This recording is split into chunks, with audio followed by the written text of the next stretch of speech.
សៀវភៅដើរតាមបេះដូងវគ្គទី9 3ផ្លាស់ប្ដូរទិសដៅរបស់អ្នកឪពុករបស់ខ្ញុំតែងតែធ្វើអ្វីដែលគាត់ចង់ធ្វើពេលខ្លះគាត់ធ្វើជាអ្នកដើរសមុទ្រពេលខ្លះគាត់ធ្វើជាអ្នកកាប់ជ្រូកជាកសិករជាអ្នកច្នៃវត្ថុផ្សេងៗជាជាងគំនូរនិងជាអ្នកអភិវឌ្ឍខាងវិស័យអចលនទ្រព្យខ្ញុំធំដឹងក្តីមកនៅក្នុងផ្នែកជំនឿថាការងារគឺជារបស់ម្យ៉ាងដែលអ្នកចង់ធ្វើខ្ញុំបានសន្និដ្ឋានថានៅពេលណាអ្នកចង់ធ្វើមុខរបរថ្មីមួយអ្នកចាប់ផ្ដើមមានរបស់ចូលចិត្តថ្មីនៅក្នុងគ្រួសារផ្សេងមានមនុស្សជាច្រើនត្រូវការកម្លាំងចិត្តជំនះសម្ពាធពីឪពុកម្ដាយរបស់ពួកគេដើម្បីអាចធ្វើដំណើរទៅតាមក្តីសុបិនរបស់ខ្លួនឯខ្ញុំវិញគឺមិនដូចពួកគេឡើយនៅពេលខ្ញុំប្រាប់ឪពុករបស់ខ្ញុំថាខ្ញុំចង់ឈប់រៀនច្បាប់ដើម្បីធ្វើជាជាងគំនូរម្នាក់គាត់ឆ្លើយថាបើវាជារបស់ដែលខ្លួនឯងចូលចិត្តវាពិតជាអស្ចារ្យខ្លាំងណាស់ខ្ញុំបានគូរគំនូររហូតដល់ខ្ញុំមានអាយុពាក់កណ្ដាល20ឆ្នាំទើបខ្ញុំប្រែជាចាប់ផ្ដើមអារម្មណ៍នឹងផលប្រយោជន៍នៃអត្តចរិតវិជ្ជមានមកដល់ចំណុចនេះខ្ញុំក៏បានសម្រេចចិត្តផ្លាស់ប្ដូរជំនាញនៃការគូរគំនូរឲ្យក្លាយទៅជាការកម្សាន្តជាជាងកំណត់វាជាអាជីវកម្មរបស់ខ្ញុំហើយខ្ញុំចាប់ផ្ដើមបង្រៀនសិក្ខាសាលាស្ដីអំពីការអភិវឌ្ឍខ្លួនឯងដើម្បីរកប្រាក់ចំណូលចិញ្ចឹមជីវិតមកដល់អាយុ30ឆ្នាំខ្ញុំចាប់ផ្ដើមសរសេរសៀវភៅហើយដើម្បីផ្សព្វផ្សាយសៀវភៅរបស់ខ្ញុំត្រូវធ្វើជាមនុស្សដែលពូកែខាងគូតុក្កតាឥឡូវនេះខ្ញុំចំណាយពេលវេលាភាគច្រើនធ្វើជាវាគ្មិននិយាយនៅក្នុងសន្និសីទនិងសិក្ខាសាលានានាខ្ញុំបានបង្ហាញបទពិសោធន៍របស់ខ្ញុំខ្លះៗគឺដើម្បីបង្ហាញអំពីមូលហេតុដែលខ្ញុំសរសេរសៀវភៅនេះវាធ្វើឲ្យខ្ញុំភ្ញាក់ព្រឺតនៅពេលរកឃើញថាមនុស្សជាច្រើនមិនបានគិតថាខ្លួនអាចធ្វើការដែលពួកគេស្រឡាញ់ចូលចិត្តដើម្បីរកឃើញអត្ថន័យនៃជីវិតនិងសេចក្តីរីករាយនៅក្នុងការងាររបស់អ្នកត្រូវតែធ្វើទៅតាមដួងចិត្តរបស់អ្នកខ្ញុំមិនត្រឹមតែជឿជាក់លើវាតែប៉ុណ្ណោះទេតែខ្ញុំថែមទាំងកំពុងរស់នៅទៅតាមដួងចិត្តរបស់ខ្ញុំថែមទៀតផងពិតណាស់មិនមែនមនុស្សម្នាក់សុទ្ធតែចង់ធ្វើការឯករាជ្យដោយខ្លួនឯងនោះទេមានកាលៈទេសៈខ្លះវាសឹងតែមិនអាចទៅរួចដើម្បីបើកអាជីវកម្មផ្ទាល់ខ្លួនមួយអ្នកមិនដែលជួបអ្នកគ្រប់គ្រងធនាគារឯករាជ្យឬអ្នកបើកយន្តហោះឯករាជ្យដោយខ្លួនឯងឡើយហើយមានមនុស្សជាច្រើនប្រាថ្នាចង់បានការងារតែមួយជាជាងការងារច្រើនជំពូកប៉ុន្តែខ្ញុំភ្ញាក់ខ្លាំងណាស់នៅពេលឃើញមនុស្សច្រើនមែនទែនដែលកំពុងធ្វើការដែលខ្លួនឯងស្អប់ខ្ពើម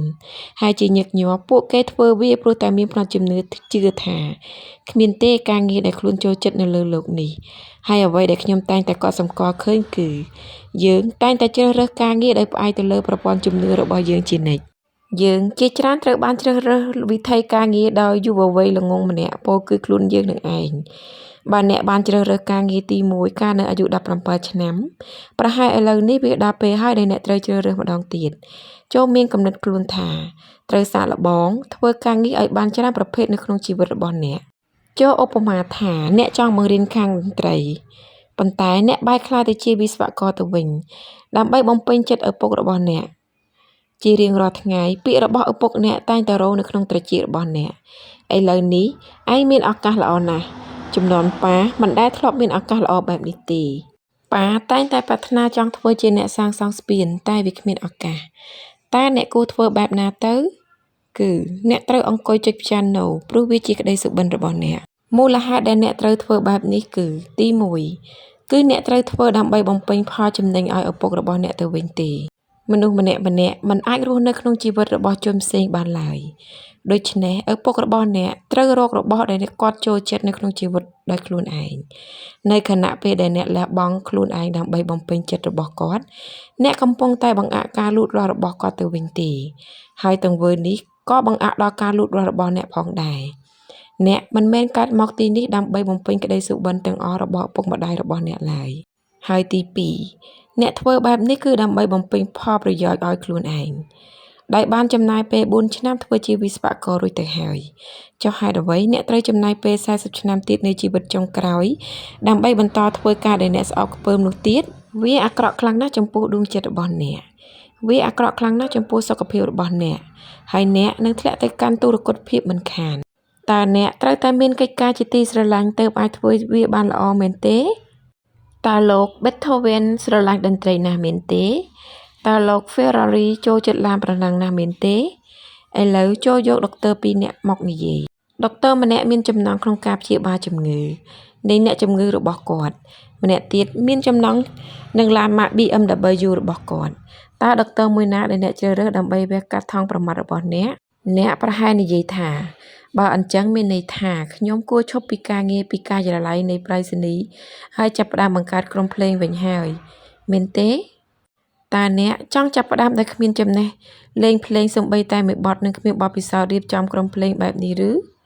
ពេលខ្លះយើងចិត្តក្តៅចង់ចាប់ផ្ដើមធ្វើអ្វីមួយភ្លាមៗដែលមិនបានត្រៀមសមត្ថភាពទុកជាមុន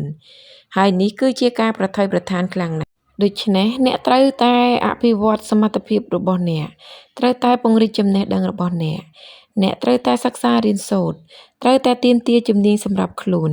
ហើយបន្ទាប់មកចាំអ្នកបោះជំហានទៅធ្វើការងារដែលអ្នកស្រឡាញ់ចូលចិត្ត Fred និយាយថាប៉ុន្តែខ្ញុំមានគ្រួសារដែលត្រូវចិញ្ចឹម3បាច់តើអ្នកចង់ឲ្យខ្ញុំឈប់ពីការងារយ៉ាងម៉េចទៅណែ Fred បើបេះដូងរបស់លោកមិននៅក្នុងខ្លួនទេហើយវាស្ថិតនៅកន្លែងណាផ្សេងការផ្លាស់ប្ដូរនេះមើលទៅគឺជាជម្រើសរយៈពេលវែងតែមួយគត់របស់លោកការធ្វើការដើម្បីតែលុយមនុស្សជាច្រើនទៅនេសាទត្រីពេញមួយជីវិតរបស់ពួកគេដោយមិនបានដឹងការពិតសោះថាសេចក្តីស្រេកឃ្លានមិនចេះឈប់ឈររបស់ពួកគេគឺមិនមែនបណ្ដាលមកពីត្រីនៅក្នុងបឹងនោះទេបើអ្នកទៅធ្វើការដើម្បីតែលុយអ្នកនឹងគ្មានសេចក្តីរីករាយសោះឡើយហើយអ្នកក៏ប្រហែលជារកលុយមិនបានច្រើនផងក៏មិនដឹងលុយគ្រាន់តែជានុយដែលពិភពលោកប្រើដើម្បីបញ្ឆោតនឹងសារបងអ្នកក្នុងការស្វែងរកការងារដែលអ្នកស្រឡាញ់ចូលចិត្តតែប៉ុណ្ណោះនៅក្នុងជំពូកទី4ខ្ញុំបាននិយាយអំពីការមិនជាប់ជំពាក់នៅពេលអ្នកពិតជាស្រឡាញ់របស់មួយអ្នកកាន់តែមិនសូវជាប់ជំពាក់នឹងរឿងលុយកាក់ហើយជានិច្ចកាលអ្នកអាចរកលុយបានកាន់តែច្រើនទៅវិញទេលុយគឺជាហ្គេមវាមានន័យថាអ្នកឈ្នះតាមរយៈការចូលលេងនៅក្នុងសកម្មភាពហ្គេមគឺមិនមែនតាមរយៈការអង្គុយព្រួយបារម្ភអំពីពិន្ទុនោះឡើយមែនហើយអ្នកអាចសប្បាយរីករាយនឹងលុយដែលអ្នកទទួលបានប៉ុន្តែការលះបង់គឺធំធេងជាងរឿងលុយកាក់នេះទៅទៀតការងារអ្វីក៏ដោយឲ្យតែអ្នកកំពុងធ្វើនេះពេលនេះអ្នកកំពុងតែប្រកួតប្រជែងជាមួយនឹងមនុស្សដែលចូលចិត្តធ្វើការងារដែលអ្នកកំពុងមាននេះដែរ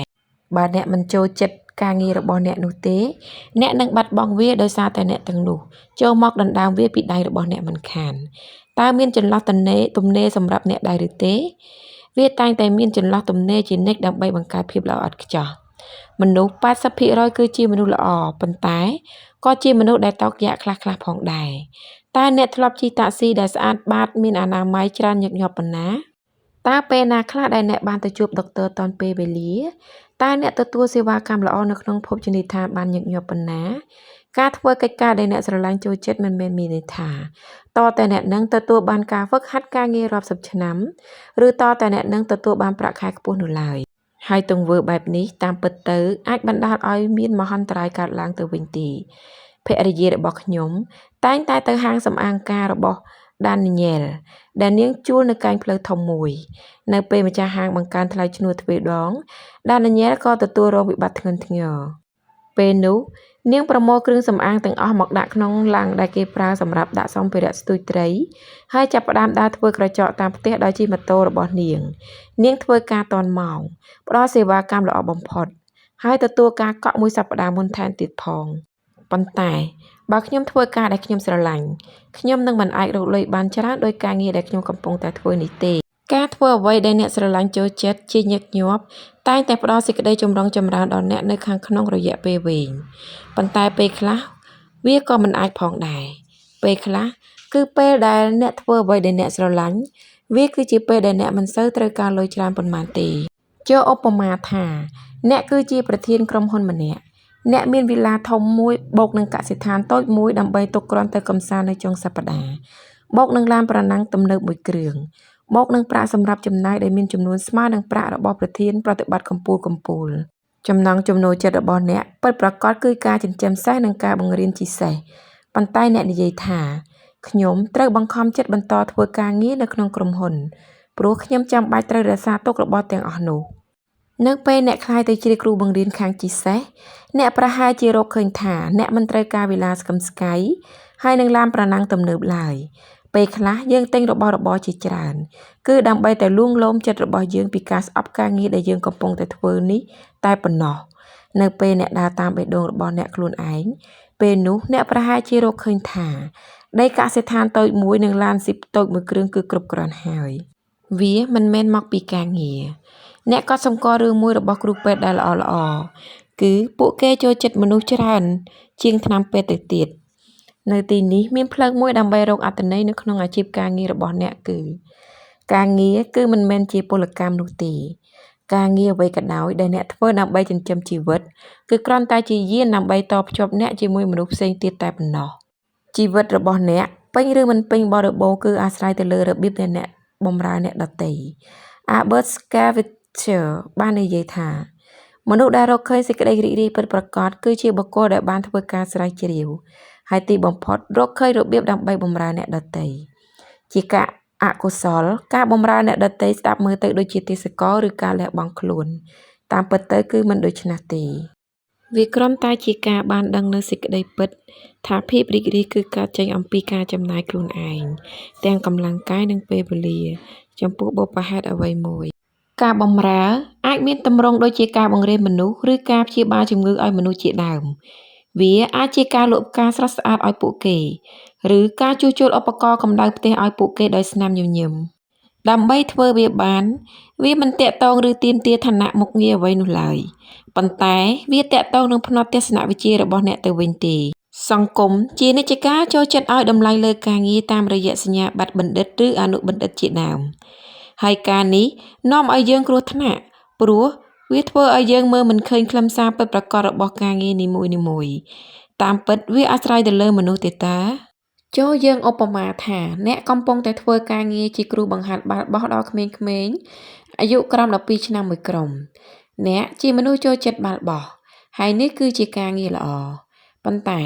ពេលអ្នកពិចារណាហើយរកឃើញថាអ្នកធ្វើការងារនេះមិនមែនមកពីអ្នកស្រឡាញ់បាល់បោះឡើយតាមពិតអ្នកមានបំណងចង់ជួយក្មេងៗទាំងអស់នោះនៅពេលអ្នកមានសេចក្តីយល់ដឹងនេះទើបវាជាពេលដែលអ្នកអាចជួយក្មេងៗបានល្អប្រសើរអ្នកប្រហែលជានិយាយថាគ្រូបង្ហាត់បាល់បោះគឺមិនអាចផ្លាស់ប្ដូរជីវិតរបស់ក្មេងៗអាយុ12ឆ្នាំបានទេខុសហើយអ្នកនិយាយអញ្ចឹងគឺខុសហើយគ្រូបង្ហាត់ខ្លះពិតជាផ្លាស់ប្ដូរជីវិតក្មេងៗបានមែនហើយពួកគេគឺជាប្រភេទគ្រូដែលយល់ថាពួកគេកំពុងតែបង្ហាត់ក្មេងៗអំពីជីវិតហើយបាល់បោះគឺគ្រាន់តែជាមធ្យោបាយដើម្បីបង្ហាត់ពួកគេមានគ្រូច្រើនណាស់ដែលនិយាយប្រាប់ខ្លួនឯងថាតើខ្ញុំមានសារៈសំខាន់អ្វីទៅក្មេងៗទាំងអស់នេះមិនខ្វល់ពីពេជ្រគណិតទេមែនហើយពួកគេមិនខ្វល់មែនបើអ្នកកំពុងបង្រៀនសិស្សថ្នាក់ទី6ច្បាស់ណាស់បេសកកម្មរបស់អ្នកគឺមិនមែនជាពេជ្រគណិតនោះទេព្រោះដល់ថ្នាក់អនុវិទ្យាល័យទៅគេបង្រៀនពេជ្រគណិតបេសកកម្មចម្បងរបស់អ្នកគឺការយកចិត្តទុកដាក់ចំពោះក្មេងៗបើអ្នកជាធនាគារឹកបេសកកម្មរបស់អ្នកគឺមិនមែនជាតារាងតុល្យការឥណទាននោះទេតែបេសកកម្មចម្បងរបស់អ្នកគឺការយកចិត្តទុកដាក់ចំពោះអតិថិជនខ្ញុំធ្វើកាលពីប៉ុន្មានឆ្នាំកន្លងទៅខ្ញុំត្រូវបានគេអញ្ជើញឲ្យធ្វើជាមួយក្មេងម្នាក់នៅក្នុងបណ្ណាគារ Box & Co ក្នុងទីក្រុង Dayton រដ្ឋ Ohio ខណៈពេលដែលខ្ញុំកំពុងតែគូររូបនៅក្នុងបណ្ណាគារនោះបុគ្គលិកម្នាក់បាននិយាយប្រាប់រឿងដ៏រ៉ូមែនទិកមួយស្ដីអំពីអតិថិជនពីរនាក់របស់គាត់ថ្ងៃមួយ Rebecca ហើយនិង Ray កំពុងត្រួសព័ត៌មានស្ដីអំពីសិក្ខាសាលាដោះស្រាយវិបត្តិផ្លូវចិត្តដែលរៀបចំឡើងនៅក្នុងបណ្ណាគារ Ray និង Rebecca ទើបតែបាត់បង់ភរិយានិងស្វាមីរៀងៗខ្លួនក្នុងពេលកន្លងទៅថ្មីៗគេទាំងពីរនាក់ចាប់ផ្ដើមនិយាយជាមួយគ្នាហើយក៏សម្រេចចូលរួមនៅក្នុងសិក្ខាសាលាដោះស្រាយវិបត្តិផ្លូវចិត្តជាមួយគ្នាទីបំផុតអ្នកទាំងពីរក៏ក្លាយជាមិត្តភក្តិនឹងគ្នាប៉ុន្មានខែក្រោយមក Rebecca បានត្រឡប់ទៅបណ្ណាគារ Box & Co ម្ដងទៀតបុគ្គលិកនោះសួរទៅនាងថាតើអ្នកស្រីបានទទួលអ្វីដែលអ្នកស្រីចង់បានហើយឬនៅ Rebecca ឆ្លើយតបវិញថាខ្ញុំបានទទួលច្រើនជាងក្តីសុបិនរបស់ខ្ញុំទៅទៀតមានដូចជាបានរកឃើញសៀវភៅដែលខ្ញុំប្រាថ្នានិងរកប្រាក់ចំណូលដែលខ្ញុំតែងតែចង់បានហើយវាជាពិសេសរកឃើញមនុស្សម្នាក់សំខាន់បំផុតនៅក្នុងសិក្ខាសាលានោះយើងនឹងរៀបការនៅថ្ងៃទី15ខែកញ្ញាឆ្នាំនេះហើយបណ្ណាគារ Box & Co គឺពិតជាធ្វើឲ្យពួកគេរីករាយខ្លាំងណាស់ដូច្នេះពួកគេក៏សម្រេចចិត្តធ្វើពិធីមង្គលការនៅក្នុងបណ្ណាគារនោះតែម្ដងទូសៀវភៅត្រូវបានគេរំកិលទៅម្ខាងឯតុនិងកៅអីត្រូវបានគេជួលមករៀបចំយ៉ាងស្រស់ស្អាតផ្កាត្រូវបាននាំចូលមកតុបតែងតាមជញ្ជាំងហើយអំណោយត្រូវបានគេប្រមូលដាក់មួយកន្លែងមើលទៅហាក់ដូចជាភោជនីយដ្ឋានមួយដ៏ស្រស់បំព្រង Annie ហើយនឹង Joe ដែលជាម្ចាស់បណ្ណាគារឈប់លក់សៀវភៅហើយតែងខ្លួនធ្វើជាអ្នកបម្រើខាងនាំនំឲ្យភ្ញៀវវាគឺជាបរិយាកាសដ៏អស្ចារ្យហើយធ្វើឲ្យបេះដូងរំភើបខ្លាំងណាស់បណ្ណាគារ Book & Co គឺជាការឆ្លុះបញ្ចាំងមួយជាក់ស្ដែងដែលបង្ហាញថាសេចក្តីរីករាយគឺការចេញអំពីបន្សំនៃការព្យាយាមប្រឹងប្រែងនិងការស្រមើស្រមៃវាកើតចេញពីការសម្រេចចិត្តដើម្បីជ្រើសរើសហើយចូលរួម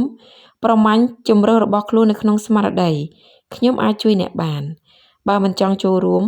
វាងាយខ្លាំងណាស់សម្រាប់អេនីនិងជូគឺគ្រាន់តែពួកគេនិយាយដល់សារថានេះគឺជាបណ្ណាគារយើងមិនទទួលរៀបចំពិធីមង្គលការទេគឺជាការស្រេចប៉ុន្តែម្ចាស់បណ្ណាគារទាំងពីរនាក់នេះមិនធ្វើដូច្នោះឡើយក្រៅពីមានសៀវភៅល្អៗបណ្ណាគារ Book & Co តែងតែអញ្ជើញក្រុមតន្ត្រីមកប្រគំជារៀងរាល់ចុងសប្តាហ៍ពួកគេក៏រៀបចំកម្មវិធីសូត្រកំណាព្យសិក្ខាសាលានិងការបង្រៀនផ្សេងៗថែមទៀតផងពួកគេក៏មានរៀបចំកម្មវិធីដើរមើលសត្វចិញ្ចឹមផងដែរនៅថ្ងៃអាទិត្យមុនពេលខ្ញុំទៅធ្វើជានិក្មិននៅទីនោះមានសត្វឆ្កែស្អាតៗជាង500ក្បាលរួចទៅហើយវាមិនអាស្រ័យលើប្រភេទការងារថាត្រូវតែមានលក្ខណៈបែបនេះឬបែបនោះទេទើបធ្វើឲ្យអ្នកសប្បាយចិត្តនោះឡើយផ្ទុយមកវិញគឺវាអាស្រ័យលើរបៀបដែលអ្នកធ្វើការងារទៅវិញទេបើអ្នកគឺជាម្ចាស់បណ្ណាគារឬជាអ្នកធ្វើទូឬជាអ្នកមើលថែក្មេងអ្នកអាចជ្រើសរើសរបៀបដើម្បីបំពេញកិច្ចការនេះមួយក្នុងចំណោម2យ៉ាងគឺប្រើទម្លាប់ដែលមនុស្សផ្សេងៗតែងតែធ្វើឬក៏អាចប្រើការស្រមើស្រមៃច្នៃប្រឌិតរបៀបដើម្បីធ្វើវាគំនិតសំខាន់សេចក្តីរីករាយគឺស្ថិតនៅក្នុងសកម្មភាពដែលអ្នកកំពុងតែធ្វើអ្វីមួយហើយវានឹងរីកធំឡើងបើអ្នកធ្វើវាប្រកបដោយស្មារតីគិតថាអ្នកបានជ្រើសរើសធ្វើវាដោយសុទ្ធចិត្តជាជាងធ្វើវាព្រោះតែអ្នកគ្មានជំរើសណាផ្សេងពីនេះខ្ញុំមិនខ្វល់ទេអ្វីក៏ខ្ញុំធ្វើដែរឲ្យតែខ្ញុំខ្លាចជាអ្នកមានហើយល្បីល្បាញភាសាសំស្ក្រឹតសម្រាប់ពាក្យគោលបំណងរបស់អ្នកនៅក្នុងជីវិតគឺជាព្រះធម៌បើយោងទៅលើច្បាប់ព្រះធម៌ឬច្បាប់ធម្មជាតិព្រោះព្រះធម៌គឺជាធម្មជាតិនឹងឯងមនុស្សយើងម្នាក់សុទ្ធតែមានទេពកោសល្យរៀងៗខ្លួនដើម្បីជីកកោះកាយនៅពេលយើងធ្វើអ្វីដែលអនុលោមឬស្របទៅតាមទេពកោសល្យទាំងនោះ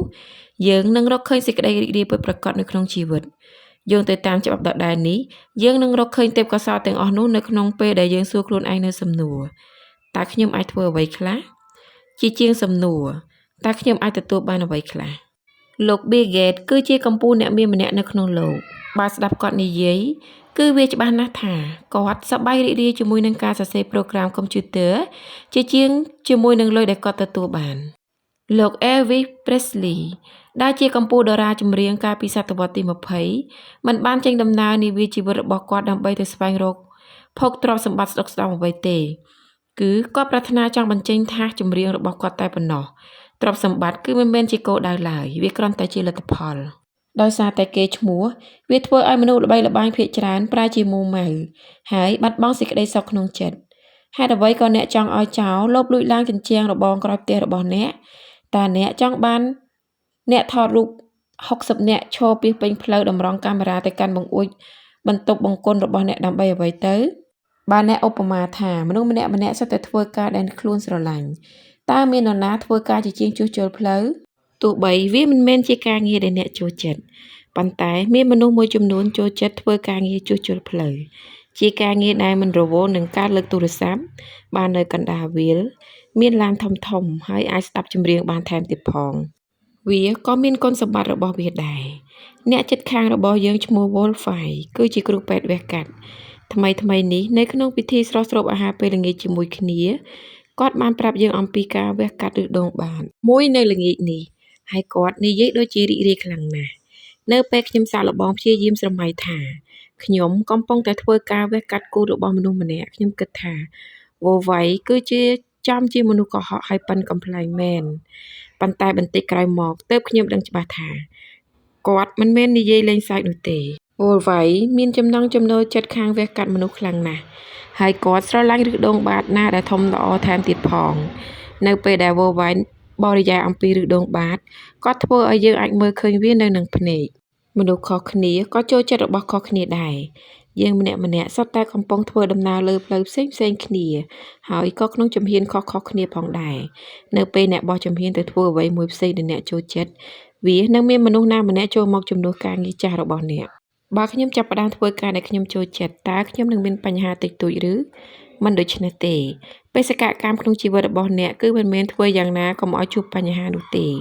បេសកកម្មរបស់អ្នកគឺធ្វើយ៉ាងណាឲ្យមានសេចក្តីរីករាយសំណាងល្អបំផុតរបស់អ្នកដើម្បីទទួលបានភាពស្តុកស្តម្ភគឺត្រូវធ្វើអ្វីដែលអ្នកស្រឡាញ់សេចក្តីស្រឡាញ់គឺជាធម៌ពលអ្វីដែលអ្នកធ្វើប្រកបដោយក្តីស្រឡាញ់គឺត្រូវបានចាក់បញ្ចូលទៅដោយធម៌ពលវិជ្ជមានដែលមានគុណភាពល្អហើយធម៌ពលប្រភេទនេះនឹងមុខជាត្រូវបំផ្លាញឲ្យคล้ายទៅជាប្រាក់ដុល្លារប៉ុន្តែការនេះមិនមែនមានន័យថាវាគ្មានភាពស្មុគស្មាញនឹងការជឿចាប់អ្វីសោះនោះឡើយថ្មីត្បិតតែខ្ញុំស្រឡាញ់ការនិពន្ធនិងការគូរគំនូរខ្ញុំក៏មានបញ្ហាមួយចំនួនទាក់ទងនឹងសៀវភៅដែលទើបតែចេញថ្មីមួយចំនួនដែរគំនិតសំខាន់ការធ្វើកិច្ចការដែលអ្នកស្រឡាញ់គឺមិនមែនជារូបមន្តដើម្បីធ្វើឲ្យជីវិតមួយងាយស្រួលជាងមួយនោះទេវាគ្រាន់តែជារូបមន្តដើម្បីធ្វើឲ្យជីវិតមានសេចក្តីរីករាយជាងមុនតែប៉ុណ្ណោះថាមិនត្រូវអ្នកប្រហែលជានឹងមានទំនួលខុសត្រូវច្រើនជាងមុនហើយនឹងមានបញ្ហាច្រើនជាងមុននៅក្នុងពេលអ្នកធ្វើការដែលអ្នកស្រឡាញ់ផងក៏មិនដឹងសូមអរគុណសូមរងចាំស្ដាប់ភាគបន្ត